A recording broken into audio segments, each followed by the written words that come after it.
This has been Love, kicking off Tiger Rag and BBS coverage of LSU versus Western Kentucky. Doesn't figure to be much of a game with the point spread at 41.5 points this Saturday, but what we'll do is go ahead and look at what the Tigers have to do after rebounding from the 9-6 overtime win over Alabama, the things that will be key for them moving forward. Let's start with injuries. First two guys I think you're going to have to talk about on the defensive side of the ball. You're looking at Ken Adams, defensive end. Still coming back a little bit, you'd have to say, from that mild MCL sprain. He injured himself on the very first defensive play of the Alabama game, but then came back and did play, sporadically throughout the game. So if Ken Adams is available, we'll see if he can go or not at defensive end. If not, look for Kiki Mingo, LeVar Edwards to get some more time out there.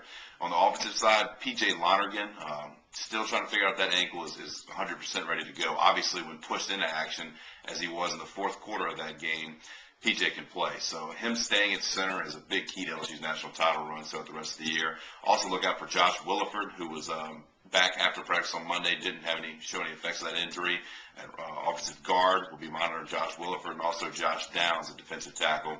And that kind of rounds out a lot of the injuries. You get past that, the other thing you have to really keep a pretty close eye on, is Jarrett Lee and how confident he is coming back from that 2-interception beating he took in Tuscaloosa. That game didn't show any of the confidence that you would figure he'd gain through 8 games of success. A 13 touchdown versus 1 interception ratio, and he goes in and has the tough game. So how well he does, figuring to get the start, but Miles hasn't tipped his cap on that yet. So with Jarrett Lee tomorrow, really going to see how well he can do against the Hilltopper defense that doesn't defend the pass too terribly well. If you do want to break down a little bit of that LSU Western Kentucky game, Bobby Rainey is the big name you're going to hear. A great little scat back running back for the team, who was one of the best players in all of the Sun Belt Conference last year.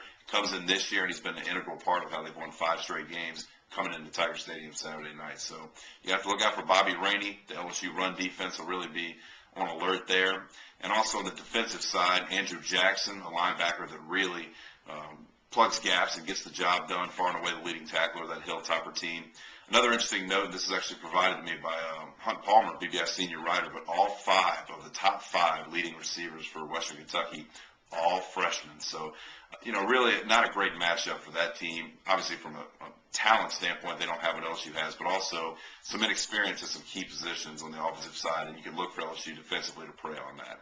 That's a little bit of a preview of the LSU-Western Kentucky game. Be sure to ask us any questions you want on the blog up here. Otherwise, we'll have stories in a game blog, as well as some post-game coverage throughout the weekend.